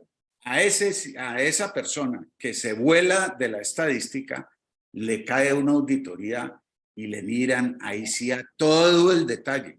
Y donde le encuentren una vagabundería, lo borran del mapa, que ahí es donde está el cuento de la honestidad. Aquí no somos tramposos y somos deshonestos porque sabemos que no pasa nada, que les hacemos alguna vuelta al sistema, que en últimas es presentar unos papeles, ¿sí? Allá saben que el que lo llegan a coger haciendo trampa, lo sacan del sistema, lo borran del mapa, se tiene que ir del país, pues Sí, no pierde puede seguirle vendiendo. y lo pelan, y no, y además le caen y lo multan y lo pelan todo lo que tiene. Entonces, ¿cuál es el resultado? Nadie hace trampa. Nadie, Sí. ninguno de los médicos hace trampa. Es decir, te pueden citar que en toda la región, en toda la historia, hubo 2 o 3 que cogieron haciendo trampa. De resto, todo el mundo es muy correctico y hace sus cosas bien hechas. No porque educación y porque sean blancos canadienses muy queridos, no, porque si los cogen la pena es mayúscula. ¿Y por qué será imposible que un sistema así entrara a funcionar aquí? En vez de ese absurdo del 80-20, por ejemplo. Sí, de acuerdo. Entonces, fíjese, doctor Alberto, que usted toca un tema muy importante. Y a lo largo de mi presentación, yo les mencionaba que estas malas prácticas de cualquier actor las vamos a ver en cualquier diseño de sistema que se haga. ¿Dónde está el reto? En la supervisión y en las consecuencias de hacer las cosas mal.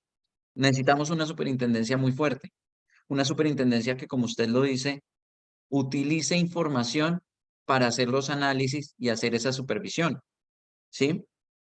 Una superintendencia que trabaje de la mano con el Comité de Ética Médica. ¿Por qué? Porque eso que usted está mencionando acá en Colombia está amparado por la autonomía médica, que ¿quién la puede entrar a juzgar? Los pares, ¿cierto? Entonces, ahí, pues, fíjese que la labor acá está en la supervisión, en hacer cumplir las normas, en cómo evito yo que los actores se me desvíen de ese incumplimiento. Tema que independientemente si hay proyecto de ley, si pasa, perdón, una ley, si se sanciona una nueva ley con un nuevo sistema, un sistema totalmente nuevo como se está proponiendo, o no, vamos a estar ante ese problema. Porque en cualquier sistema tengo actores o tengo incentivos para que el actor se porte mal, para que el actor se desvíe de sus responsabilidades. Entonces, el reto es cómo superviso y cuáles son las consecuencias de esos incumplimientos. ¿Cuál es una sanción social, por ejemplo? Porque muchas veces cuando usted lleva una sanción pecuniaria, hay actores del sistema que ya lo tienen dentro de sus estados financieros. Entonces lo tienen reservado. Ah, yo hago esto, gano tanto, pero me gano 1000 y me sancionan con 200, me gané 800, ¿cierto? Entonces, bueno, ¿cuál es el sistema de control que vamos a tener en cualquier sistema, en cualquier estructura del sistema de salud que se desarrolle? Bueno, yo tengo más comentarios, pero quiero abrir el micrófono para los que quieran participar. Y si no hay quien quiera participar, pues son dos cositas adicionales, pero abramos el micrófono a ver quiénes están interesados en hacer preguntas o comentarios, ya que tenemos un experto aquí que nos puede dar Yo, luces. yo quiero hacer la primera pregunta, es muy puntual, es decir, ¿qué futuro le ves realmente a esta reforma a la salud? Es decir, todos estamos, lo primero es saber, ¿esto va a pasar? ¿No va a pasar? ¿Qué tanto va a pasar? Para ver si nos preocupamos. Y la segunda pregunta es, vos siendo director de una IPS en este momento, ¿cómo te prepararías para esta reforma a la salud? Es decir, ¿cómo nos vamos preparando? Uy, doctor Javilo, vamos por partes, diría Jack, ¿no? Futuro del proyecto de ley. De nuevo, estos son opiniones totalmente personales, ¿no? Y es de la lectura que he logrado tener de todo el movimiento político que había. Entonces, fíjese que es una reforma que empieza con mucha, mm, mucho rechazo, ¿sí? O muchos contradictores, incluyendo la coalición de gobierno. Entonces, contradictores desde el ámbito académico, desde el mismo ámbito del sector salud, porque digamos que han dejado en evidencia qué problemas tiene esta reforma, qué potenciales problemas al momento de ser sancionada o de entrar en operación. Si es que, porque una cosa también es que se sancione la ley y otra es si esto puede entrar o no puede entrar en operación, ¿no? Que esté escrito ahí no significa que tengamos la capacidad para hacerlo. Pero entonces fíjese que después de ese problema político que hubo, que se puso en riesgo la coalición de gobierno, los conservadores dijeron no apoyo, los liberales dijeron no apoyo y el partido de la U dijo no apoyo, ahí uno veía perdida la reforma. Después de esto, ¿qué viene? Viene la crisis ministerial, ¿cierto? Donde sale, bueno, primero salió el ministro de Educación, Alejandro Gaviria, que fue un opositor a la reforma dentro del mismo gobierno, pero después viene todo el cambio ministerial donde sale el ministro de Hacienda, sale la ministra de Salud. El ministro de Hacienda, y de hecho ustedes lo ven en, en entrevistas que él brinda posteriormente a medios de comunicación, diciendo que sus días más difíciles fueron los de discusión de la reforma, porque es una reforma que necesita recursos, recursos que no sabemos si como país tenemos. Pero después de esto, entonces viene el nombramiento del nuevo ministro del Interior, del nuevo ministro de Hacienda, del nuevo ministro de Salud.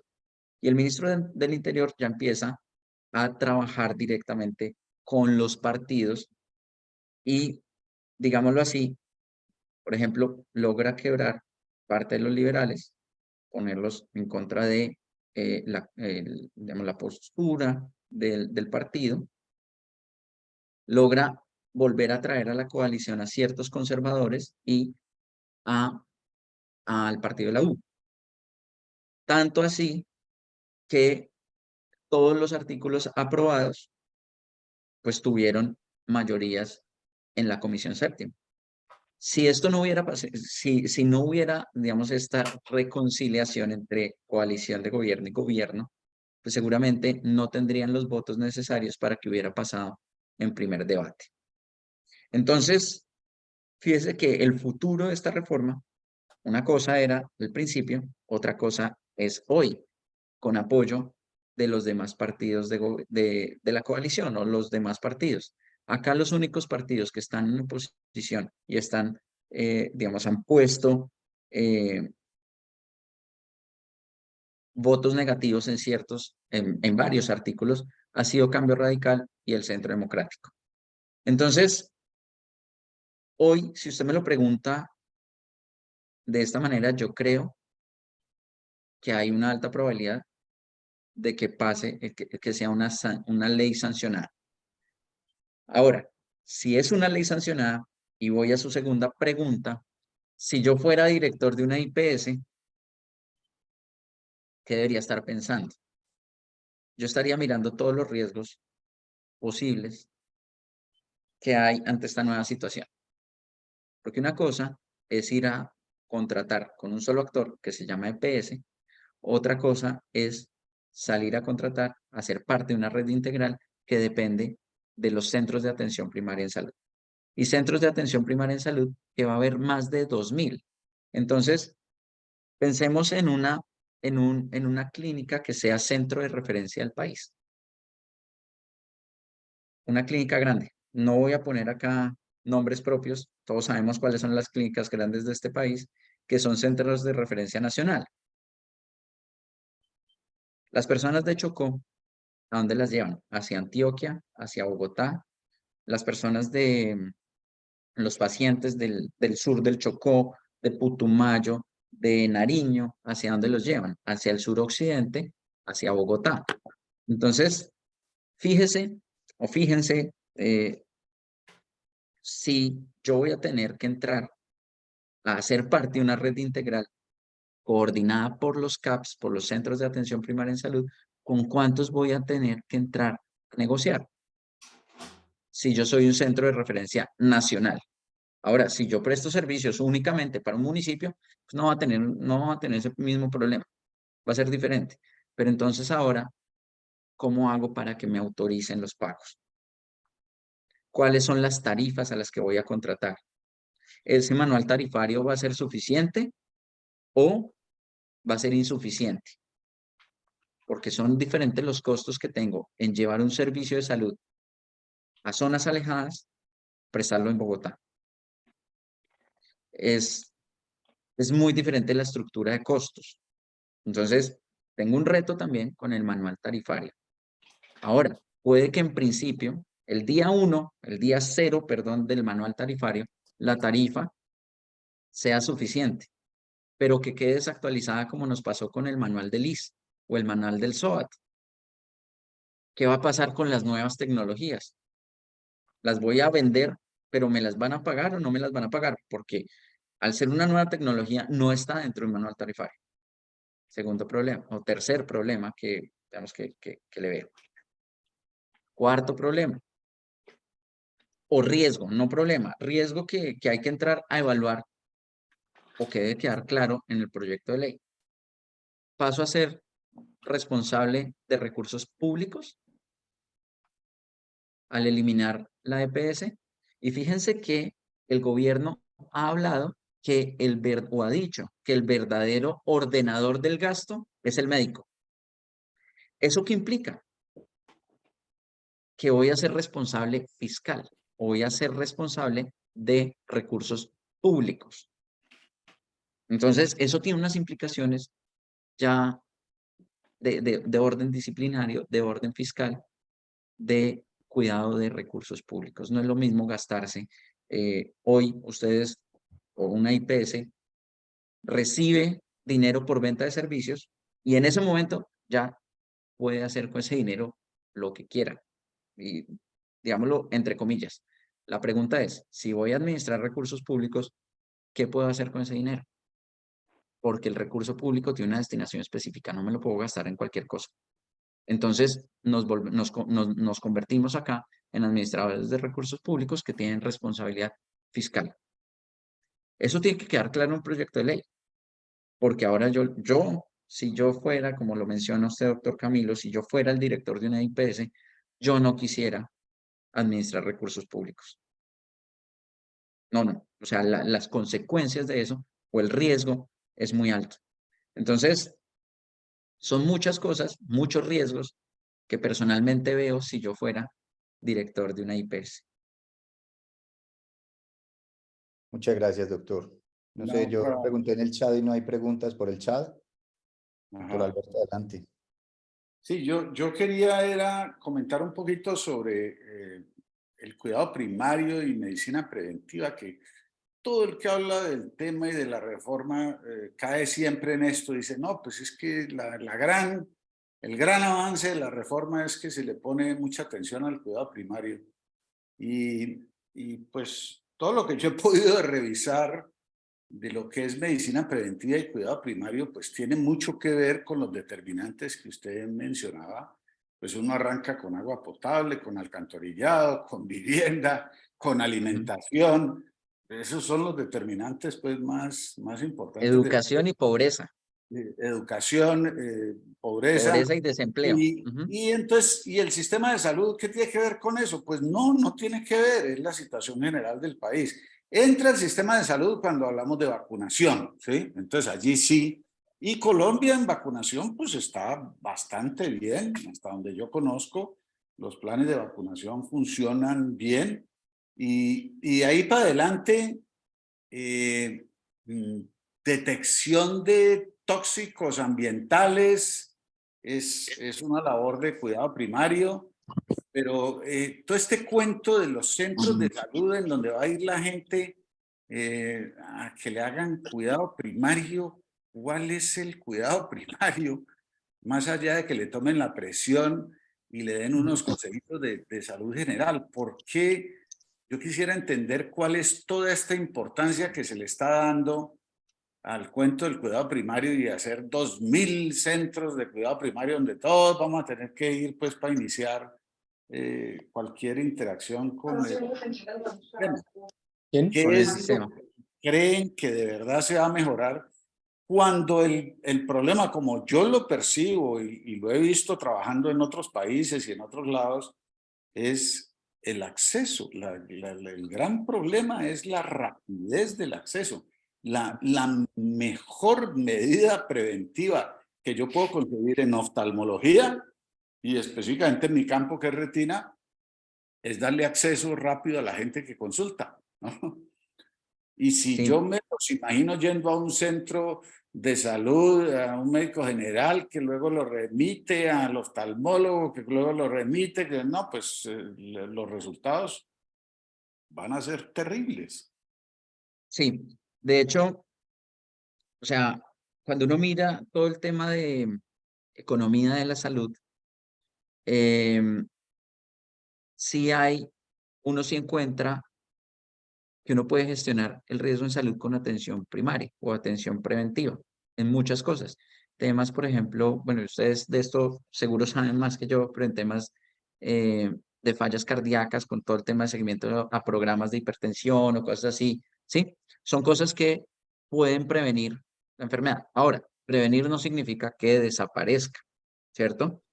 Y el gobierno ha hablado que dedicará al menos el 40% de los recursos del sistema a la atención primaria de salud, a esta prevención. Y cuando uno mira las cifras, y yo sí, bueno, acá sí sería bueno que como sociedad pidamos, si va a haber reforma, una reforma con sustento técnico, con cifras, con datos fuertes, porque cuando uno mira, en este ejemplo, doctor Alberto, el gasto en salud, el 80% de los recursos se los lleva el 2% de la población. Entonces, por ejemplo, un paciente hemofílico que cuesta tanto al año, dígame usted qué programa de promoción y prevención, atención primaria, va a hacer que ese paciente no gaste tanto al año. No lo creo. No, porque es una condición que es casi inmanejable. Las enfermedades huérfanas. ¿Qué programa de promoción y prevención me va a llevar eso? Me va a disminuir ese gasto. ¿Y por qué se lo gasta el 2% de la población? Porque son enfermedades de alto costo o enfermedades huérfanas o en muchos casos enfermedades genéticas que por más que yo haga prevención no voy a mejorar. Entonces va a haber un gasto que evidentemente se me va a ir en la atención de estos pacientes que no voy a solucionar con la atención primaria. Y yo les mencionaba que la prevención en salud, sí, la prevención en salud yo la hablo en tres, o hay tres etapas: la prevención primaria, la prevención secundaria y la prevención terciaria. Cada una de ellas no menos importante que la otra, ¿cierto? Entonces, ¿cómo prevengo la enfermedad? Una vez tengo la enfermedad, pues, ¿cómo prevengo que esto se me agrave? Y una vez ya no tengo nada que hacer, ¿cómo hago ya todo el tema, por ejemplo, paliativo? Que ya son la prevención ya de los impactos de esa enfermedad. Entonces, lo vamos a tener presente, las enfermedades de alto costo, siempre. Entonces, si vamos a destinar el 40% de los recursos que hoy gastamos, no, eso no significa que con el 60%, o sea, yo hoy tengo 100 pesos. De esos 100 pesos me gasto 10 en promoción y prevención y me gasto 90 en el resto, en la atención de la enfermedad, llamémoslo así. Si yo propongo gastarme el 40% del presupuesto en promoción y prevención, si la promoción y la prevención tuvieran un efecto directo en la carga de enfermedad, yo debería cambiar mi estructura de costos de 40, 60, 40 promoción y prevención, 60 atención de la enfermedad. Pero eso no va a pasar. Y fíjese los datos que le estoy dando. El 80% de los recursos de un sistema de salud se los gasta el 2% de la población. Promoción y prevención nos pueden hacer a todos. Entonces son muchas acciones con costos bajos. Entonces, ¿eso qué implica? Que si me voy a gastar 40 pesos ahora en promoción y prevención, seguramente mi presupuesto va a tener que aumentar en 30 pesos. Porque es que los 90 me los voy a seguir gastando. ¿Sí? Entonces, eso tampoco soluciona el problema. Ujú. Y mi último comentario, pues porque yo creo que hemos abusado mucho Hay de una la... pregunta en el chat. Ajá. Ah, bueno. A Pregunta, ver, pregunta el doctor Juan Pablo Albanés. ¿Hubo alguna modificación posterior en el proyecto de ley relacionado con los operadores logísticos, gestores farmacéuticos? Dice que entendí que en uno de los cambios del proyecto de ley del 339 se había incluido como gestor las droguerías tipo La Rebaja. no solo la rebaja, sino cualquier droguería chiquita. Eso está en el artículo 107. Déjenme de una vez, les leo cómo quedó ese artículo, porque ese no tuvo modificación en la última discusión. El Perdóname, te interrumpo. artículo, Siempre se había dicho que el tema de farmacéuticas y quienes dispensaban los medicamentos era una rueda suelta en el sistema de salud que no sí. tenía como mucho control. ¿Esto le va a poner control a eso? ¿Va a entrar a ser parte del sistema de salud articulado y con las mismas responsabilidades y obligaciones o no? Esto no es nuevo, ¿no? Concuerdo con usted que eran una rueda suelta. De hecho, no estaban mapeados como un actor del sistema, pero la ley 1955, que es el Plan Nacional de Desarrollo del gobierno Duque, los incluyó como un actor del sistema y los definió. O sea, ya hacen parte del sistema. ¿Eso qué implica? Que el ministerio puede emitir regulación para ellos, entre la que se encuentran las condiciones de habilitación y permanencia, es decir, no cualquiera puede montar un operador logístico, un gestor farmacéutico, tiene que tener unas condiciones financieras, unas condiciones técnicas y unas condiciones administrativas. Y lo segundo es que al convertirlos en actores del sistema, son vigilados Supersalud. Entonces, ya se le pone un poco de orden a eso, pero pues obviamente para que no sea una rueda suelta tienen que tener regulación, tienen que tener normas, es decir, desarrollar la ley. Eso no es nuevo, eso es implementar la ley 1955. Eso ya está. Que de hecho, las cosas que quiere solucionar el proyecto de ley con lo que, de gobierno, con lo que ha mencionado el mismo gobierno, todas están en la ley. Ya tenemos la reglamentación para poderlo hacer. ¿Para qué se necesita un proyecto de ley? Para eliminar las EPS. Entonces, el fin último, de nuevo, percepción personal, pareciera ser es que la discusión está en quién maneja el recurso y quién no. ¿Sí? Si yo le quito el recurso a la EPS, pero ahí, haciendo ese cambio, estoy cambiando todo el sistema sin, digamos, o con falta de claridades en muchas cosas. Vamos al artículo 107. No, perdón. En el artículo 20. Artículo 20. Habla de servicios farmacéuticos. Se los voy a leer. Los servicios farmacéuticos hacen parte de los servicios y tecnologías en salud orientados a garantizar el derecho fundamental a la salud y deberán garantizar el acceso a la dispensación en zonas rurales y de difícil acceso. Primer problema. ¿Por qué? Porque pone en responsabilidad de un privado la responsabilidad del Estado. Quien tiene que garantizar el acceso a los servicios en zonas rurales es el Estado. ¿Sí? No el privado como tal. Ahora, diferente que yo decida irme a una zona rural, una zona apartada, a desarrollar mi actividad económica. Pero en principio es el Estado. Entonces, primer alerta que tiene este artículo. Arreglón seguido dice, los servicios farmacéuticos independientes que realicen dispensación ambulatoria de tecnologías en salud a los usuarios en establecimientos farmacéuticos se considerarán gestores farmacéuticos y como servicios de salud hacen parte del sistema de salud. ¿Esto qué significa? Que usted va, que cualquier droguería de barrio, no solo Drogas La Rebaja, porque Drogas La Rebaja hace parte de una cadena de droguerías, igual que Cruz Verde, igual que Farmatodo, pero hay droguerías pequeñas, droguerías de estructuras, digamos que de empresas de estructura familiar, microempresas, ¿sí? Que no tienen esto. Entonces, pero que nos están vendiendo de manera ambulatoria a nosotros medicamentos. Los están considerando gestores farmacéuticos. Y ese mismo artículo dice, todos los gestores farmacéuticos y entre paréntesis, droguerías y operadores logísticos autorizados para ello, deberán inscribirse y demostrar ante las secretarías de salud departamentales o distritales con la entidad que tenga a cargo la capacidad tecnológica, científica, suficiencia patrimonial y capacidad técnico-administrativa.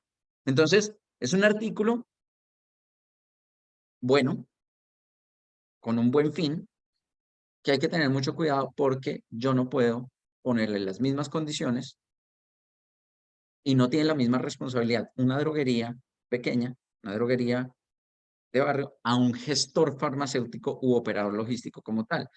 Ejemplo, Audifarma o ejemplo, Cruz Verde. ¿Cuál es la característica de estos?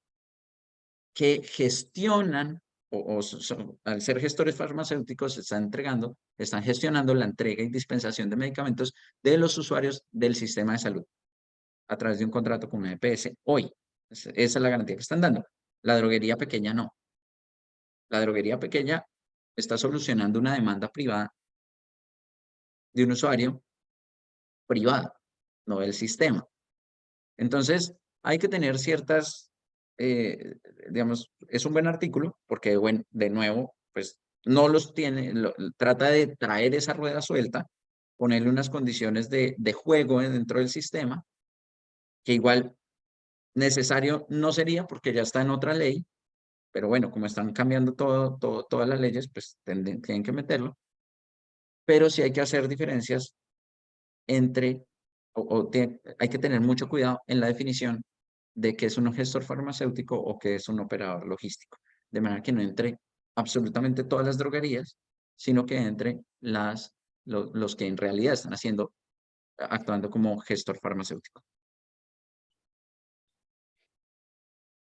Muchísimas gracias, doctor Daniel. Doctor Alberto, ¿alguna A mí, última? no, pues yo tengo aquí material como para 3 horas más, pero yo creo que vamos a dejar de abusar de Daniel. Es muy interesante todo lo que nos comenta.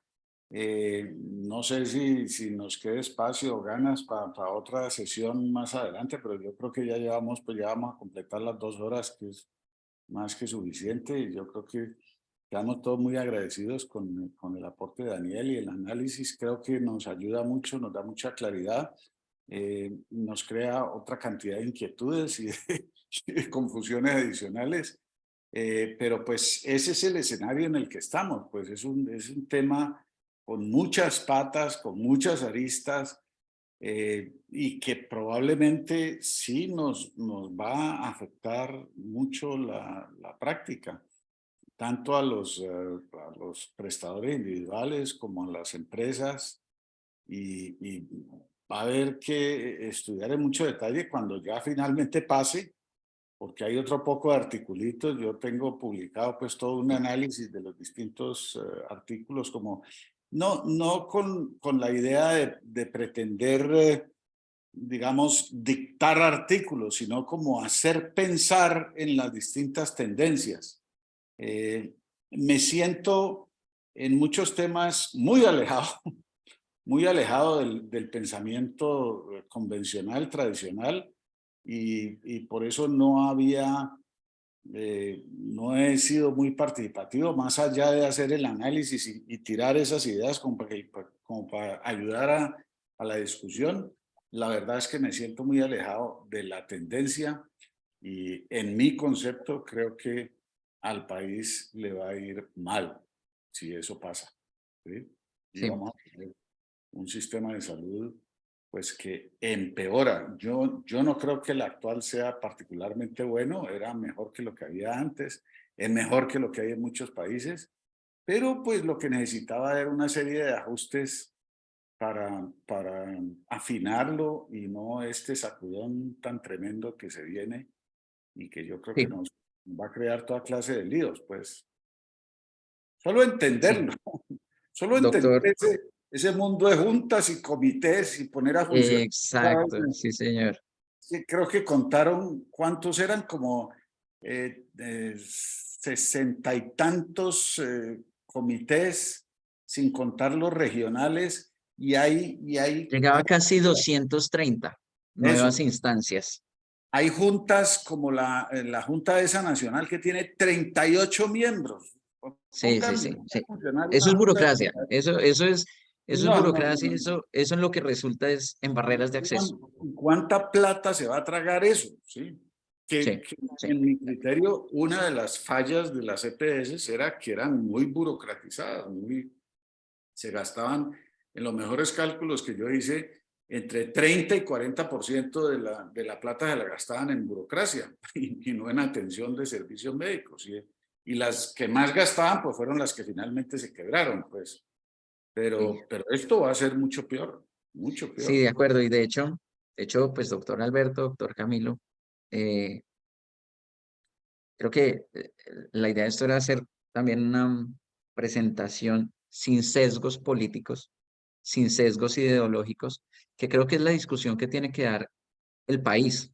Sacarnos esas ideologías que si es que yo soy de izquierda, soy de derecha, no, no, no, no. Tengamos una discusión técnica, fundamentada en números, en argumentos, qué es lo que tenemos que hacer. Sí, sobre Porque, todo porque esto es lo números. que nos ha llevado a este problema, Mm. ¿cierto? Creer que es que yo soy la ideología X o la ideología Y, tengo la razón y que acá lo que tengo que poner es una bomba y volver a empezar todo este sistema de nuevo, de cero. eh, Creo que es un error. También lo creo y obviamente me gustaría o quisiera que esto no se tome como un sesgo político. Yo acá no soy apolítico, pero sí evalúo los temas desde un punto de vista muy crítico de qué está haciendo cada artículo. Me encantan estos espacios, doctor Alberto, doctor Camilo, de poder analizar esto, cuáles son los impactos verdaderos en el sector, y no solo en los prestadores, no solo en las EPS, en nosotros como usuarios. ¿Sí? Porque es que todos acá somos usuarios del sistema y eso nos va a impactar a todos. Entonces, vean, estos espacios, yo se los agradezco a ustedes también por esta invitación. Creo que esto sí fortalece o esto sí es lo que necesita un sistema de salud y pues cuenten conmigo cuando quieran abrir un poco más la discusión. Yo creo que más allá del avance del proyecto de ley, que seguramente va a pasar, que también es muy importante, va a pasar a, al segundo debate de Cámara, tendrá el primer debate en Senado, tendrá el segundo debate en Senado, vamos mirando la evolución, pero sí me parece muy importante es evaluar cuáles son los artículos que tienen mucho más riesgo, ¿sí? Y cuáles son los riesgos en los que nos estamos poniendo. Como lo mencionaba el doctor Camilo, usted como director de una IPS, pero mirémonos también como usuarios, cuáles son los riesgos que vamos a tener como usuarios. Eso sería, No, pues de yo creo que nuevo, coincido con Camilo en agradecerle la disposición y yo diría que una vez que esté ya la ley sancionada y sepamos, sería muy bueno si usted está disponible que nosotros que hiciéramos una nueva reunión en donde tocamos artículos específicos, que usted nos claro ayude que sí. a entender las implicaciones de artículos específicos, o sea, hacer como una especie de preencuesta entre los miembros, entre los asociados, y ver qué es lo que más les preocupa, y entonces darle esa información a usted antes y decir, estos 5 artículos nos tienen tremendamente preocupados, de los ya Perfecto. aprobados, a ver si usted nos ayuda a analizarlos y a analizar cómo enfrentamos. No sé si te parece, Camilo. Sí, completamente de acuerdo, Alberto, muchas gracias. Ya en el chat también estaban diciendo, hay que hacer unas reuniones de seguirnos actualizando. Esto puede cambiar. Entonces, hacer como un update periódicamente para ver cómo nos vamos a organizar. Ok, Doctor Claro Daniel, que sí, nuevamente, gracias. cuenten con Claro que nosotros. sí. muchísimas gracias. A todos los participantes, mil gracias. Este queda grabado y lo pondremos posteriormente en el canal de YouTube para los que quieran verlo en diferido. Muchas gracias y feliz noche. Gracias a Muchas ustedes, gracias. que estén muy bien. Hasta luego. Daniel, nuevamente muchas gracias. Muy bueno.